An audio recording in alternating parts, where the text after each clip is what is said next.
Hello and welcome. Um, Today we're taking a strategic look at LBS's MBA application and how to position your MBA candidacy for those individuals who are those individuals who are looking to apply to international schools like LBS.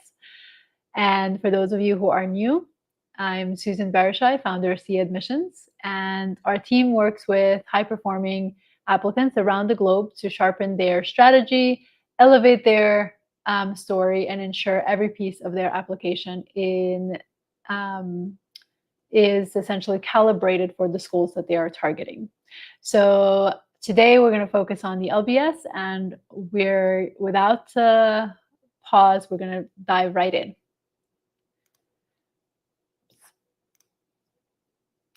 I always forget how to use the slides. All right. So LBS is a strategic MBA program for candidates looking to move across continents, shift sectors, and scale their leadership on a global scale. It has a unique program that offers 15, 18, or 20 months structures. And this means that the program adapts to you and your needs. But it also means that the admission committees are expecting you to arrive with intention in terms of how you're going to use either the 15, 18, or 21 months. Its location places you at the heart of global finance, tech, and policy. So whether your path leads you to growth stage startups, corporate strategy, or private capital, this is really a great place at the epicenter of a lot of moving parts that are happening in these spaces. So the admission team, when they're looking at your candidacy, needs to see that you've thought through how you intend to use the platform, aka the LBS opportunities that they provide. And candidates who can articulate how LBS will serve them as a catalyst for their career moves are typically the ones who stand out in the applications and are the ones who gain admission. So the LBS admission is competitive, not just because of its brand recognition, but because the application pool is unusually global and professionally accomplished. I mean unusually from the context of US schools, because if we look at comparisons between US and LBS's international student body, the numbers are drastically different. So what differentiates successful applicants is how clearly they align their goals to LBS and London as a business hub. The school is looking for candidates who will engage with the city, not just attend classes, not just be a student, but really be a part of the London ecosystem. And they're asking, when they're looking at a candidate's application, will this person do something with the access, the mobility, and the flexibility we provide and have curated over many years in being in this space? So if your application doesn't answer that piece, either explicitly or implicitly, you're likely to be overlooked because someone else in the application pool will communicate that. At Sia Admissions, we work with high-performing professionals who are often applying to either US, European, or a mix of the two. And we are deliberate in how we approach working with candidates. Every client journey is tailored to their own unique story. It's structured and, of course, deeply engaging. Our work spans strategy refinement, narrative positioning, recommender guidance, and interview preparation. And our focus is to remain deeply involved from start to finish in your entire journey. We do see ourselves as partners with individuals that we work with and strategic partners, and we want to make sure that we work closely with you as you navigate this very important next step in your career. Now, Coming back to LBS, many applicants over-index on past achievements, but LBS wants to know, how do you adapt, how do you scale, and lead in new environments? So your experiences are really important. They're assessing whether you'll thrive in a cohort that includes dozens of nationalities across industries and with vastly different working norms. This has to showcase in the work that you have done in the past, irrespective of you having, international exposure. So your job isn't to be only the most accomplished, because of course you are still applying for a top-ranked school, and accomplishment is important. But it also you must communicate a candidate who is globally fluent and internationally driven. Again, irrespective of you having that career to date.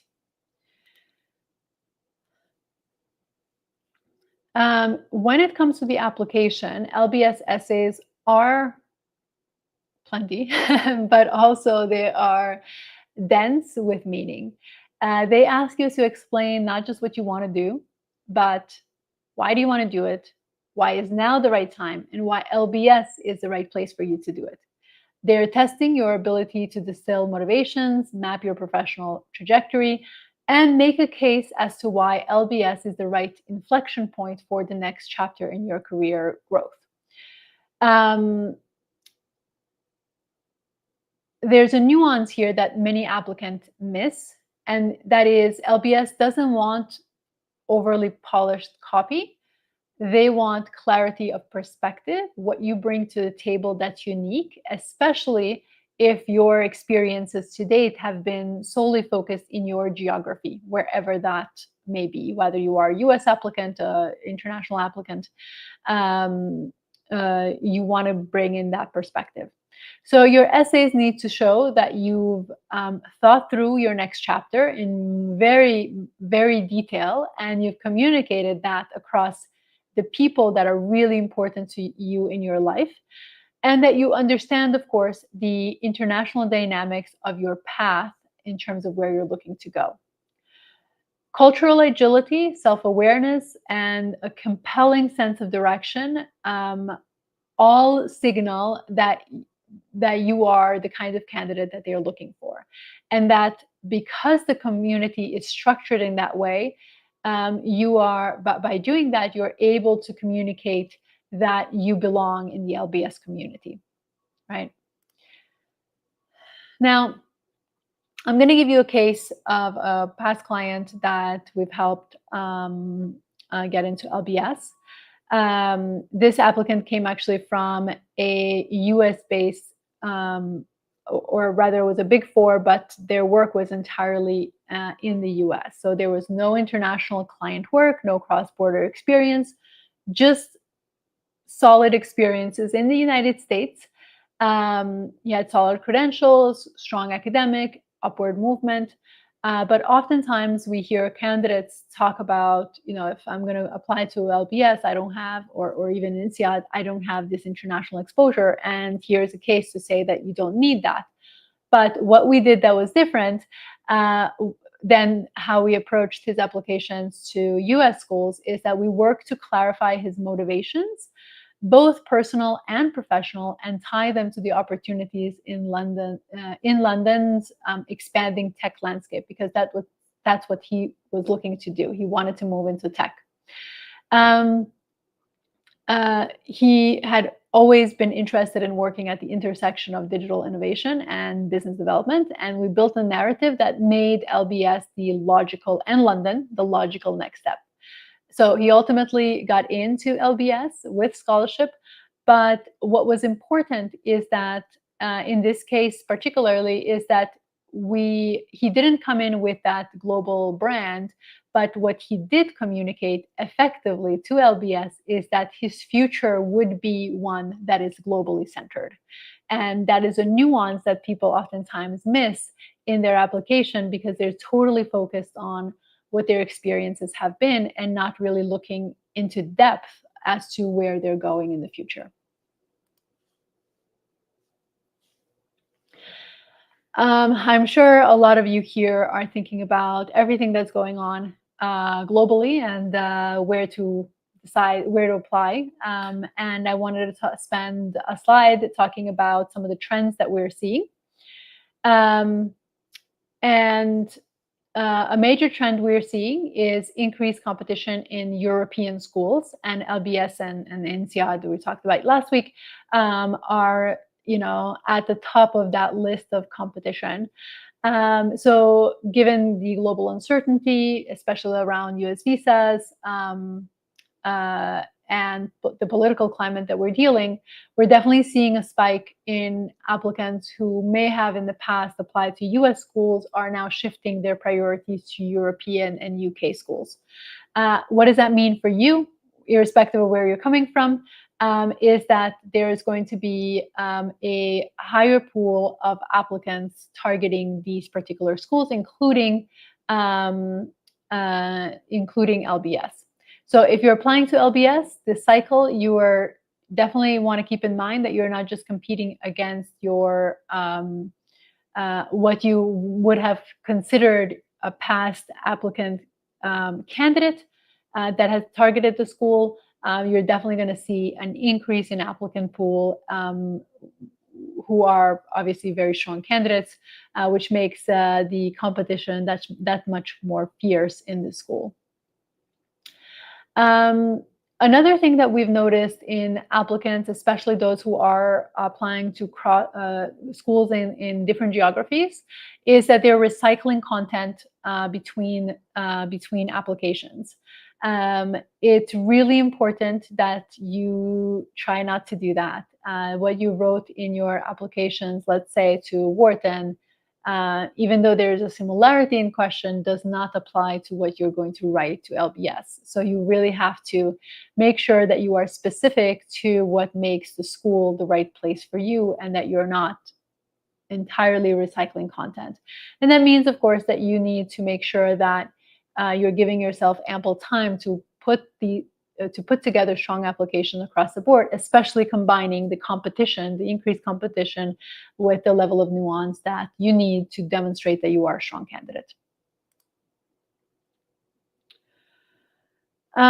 So strong LBS applicants, it's important to remember that they don't just tell a good story, they connect the dots. And what I mean by that, they show how their background has prepared them for a globally fluid career and how LBS specifically and uniquely fits into their path in terms of where they're looking to go.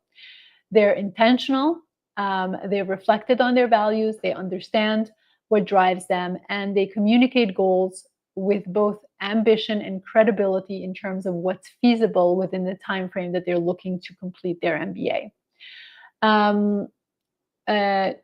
It's essentially very critical that applicants remember that the successful candidates, at least, what they're doing differently is that they don't wait for the school to shape who they are. Rather, they go in fully prepared, fully ready to engage with the program and all of its resources on campus and off campus to engage fully. And they demonstrate that in the application. Not just that they feel that they're ready to make this move, it's that they communicate that effectively in their application.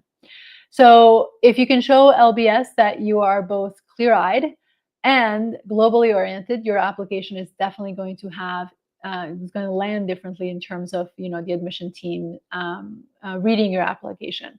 Now, of course, if everyone does this, then obviously the competition will further increase in this process. And every year we see obviously amazing candidates, capable candidates be passed over, not for lack of their talent or lack of their growth, but a lack of strategic clarity. You do have to look at your entire application for LBS as a puzzle piece, where each piece that they ask you to communicate, to reflect on, to share, allows them to see the full vision of who you are, the full picture of who you are and what you bring to the table. And you can't just think of, I'm going to answer this question and then I'm going to answer this other questions and not see the connection between the two pieces, right? So if you're serious about LBS and serious about building a high caliber application, we are here to support you guys. If you want to reach out, we offer, if you're looking at, evaluating your candidacy, evaluating your profile, you can submit a profile evaluation, which are done in written form. And if you are looking for support one-on-one, definitely book a consultation and we can discuss how our services can best support you on this next chapter that is very important for your career. And now we're going to open up for questions, any questions that you have about your applications. We've seen some really fun questions that came through the registration, so I'm definitely happy to jump into those. We have about 13 minutes left, so write your questions in whichever platform you're joining, and I will be answering. Know that we will not be sharing your question on the screen, just so it protects your privacy, because this will become available as a replay, but definitely we'll try to answer them as they come in. So while you guys are typing, let's dive into the questions that came through the registration. Okay, how can overrepresented candidates distinguish themselves? This is a really important question, and it kind of applies across schools. Overrepresented candidates do have a challenge in terms of how they differentiate themselves from the next person who has similar experiences, similar backgrounds, similar accomplishments. And the most effective way that we have seen in almost a decade of working with high achievers has been the ones who are taking the time to dive deeper into their experiences. You really have to interpret what your experiences mean in the context of your application, in the context of the value you're going to bring to the school. And even though you have similar experiences, your challenge now is to communicate how your experiences are different from the next person. And that's always, there's a reason why we always talk about perspective, because everyone is coming in with a different perspective. So it's your job as an applicant to communicate what your perspective is in the most effective way, in the way that they want to see future candidates succeed in their program. So as an overrepresented candidate, what you will need to do is make sure you have enough time to do that reflection, because there's definitely a lot of technological tools that you can use to write a polished essay. But the meat of the content comes down to your own reflection, that it's not going to come through ChatGPT or AI tool of some kind. Next question, it's how do you present yourself well in essays and interviews when your story, I love this question, when your story isn't dramatic or inspiring? People say be yourself, but no one explains how to show the best version that of that self, right? Now I'm going to sound like a broken record a bit here, but it is absolutely true that be yourself is quite open-ended. You do have to be yourself in terms of what you value, who you are, what matters to you most. So that is the yourself component. But you are still presenting yourself to someone else, and you're always marketing yourself to the receiver of that information. And in this case, it's a business school. The other thing that I want to, I guess, a myth that we can bust here right now is to think that a dramatic or inspiring essay or story is important. It's not important. They're not looking for drama. They actually do not want drama in business school, because drama always leads to problems. Or often, I shouldn't say always, but often leads to problems. So your job is to really reflect what your experiences have been. How have those experiences influenced your thinking? And then what that thinking brings to the cohort, to the community in school. This is unfortunately not something that anyone can say specifically without, getting to know your story. getting to know what those experiences have been and helping you see how those experiences bring value. We have many clients who they don't necessarily always value the experiences that they have. They just think that these are quote unquote normal experiences, but they end up being quite interesting from the perspective of business school. So oftentimes part of this work, especially our coaching program and our coaching process, is very much focused on helping you see yourself from the experiences that you've had. And that comes with reflection and with conversation and really the strategic advice that must take place in order to help you see your value before you can start writing about it. Excellent. And guys, write your questions in the comments. I know that LBS hasn't yet released the essay questions, so you may not have started writing anything yet, but I would love to know where you are in the process of your applications. And aside from LBS, where else are you applying? So just write it in the comments, please. Okay, what are the most effective GMAT resources I can find online? When should I start as a 27 grad? I left this question in because I'm not entirely sure who this person is, but rather where they are in the process. So I'm assuming my assumption, and this is how I'm going to answer the question from that assumption, which is that you are graduating in 27, right? So you are halfway through your undergraduate program, and you want to make sure that you're studying for the GMAT and preparing for your MBA applications. That's my interpretation of these questions. So if you're here live, please correct the assumptions if I'm wrong. So first and foremost, if you are graduating in 27 and are planning now this next steps, I think it's excellent in terms of thinking ahead and preparing and recognizing that a strong application doesn't just happen overnight. It's not a magic. It does take time to develop a story, to develop experiences that you need in order to understand where you're going and how these schools are going to bring value to you, but also what value you're going to bring to the schools.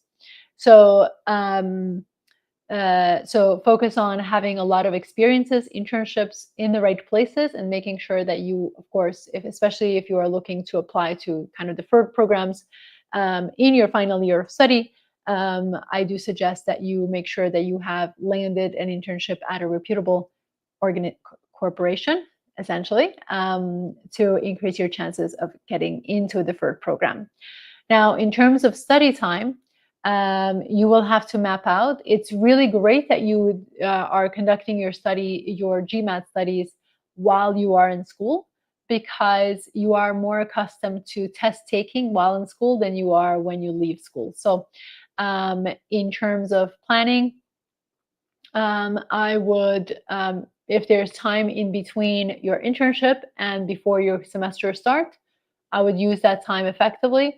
And of course, just like with everything else, it's all about planning. Treat your test prep as a job, as an appointment, because if you give yourself 2 years to complete the test, it will take you exactly 2 years to complete the test. If you give yourself 3 months to take the test, it will take you exactly 3 months to take the test. So your job is to set the intention and make sure you build a plan of action that you're going to follow through on.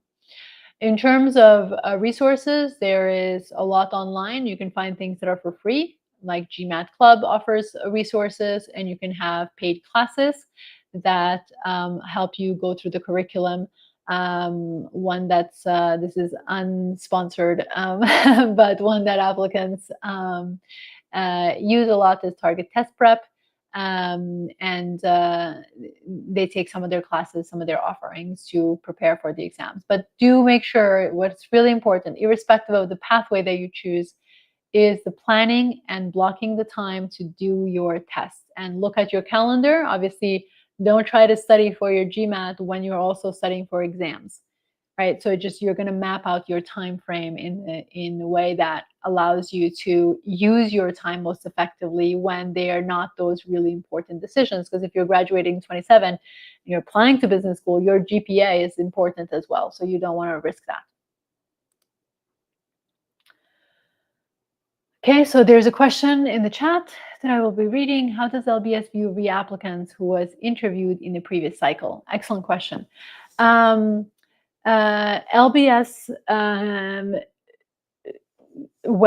absolutely welcomes reapplicants. And given that you've been interviewed in the previous cycle, it means that you were a really strong candidate to begin with. Now, your job is to, of course, reflect on what worked and what didn't work so well in your last application. So, and of course, improve it. What is going to be important is that you don't just submit a reapplication using the exact same things that you did last year, or whenever you applied last time.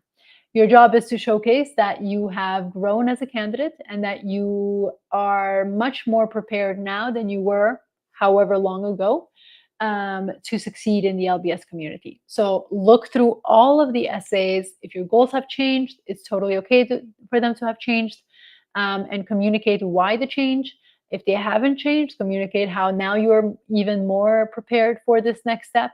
But one of the things that I see quite often, reapplicants, when they reach out and they're telling essentially the story of how they applied and still were unsuccessful, is when they're recycling stuff that they've done in the previous year. Your perspective should be, my last year's application, while it was strong enough to get me an interview, it was not strong enough to get me through the other side. So you can't repurpose the same things, right? You have to provide net new materials so that you can get to the next level in your applications. So hopefully that helps. All right, one last question before we end the live. And while we go through that, just as a reminder, next week we are shifting. We're coming back at least to where I am geographically, which is the East Coast, and we will be spending some time with Wharton. So join our session if you're thinking about applying to Wharton. If you have friends who are applying to Wharton, share this registration.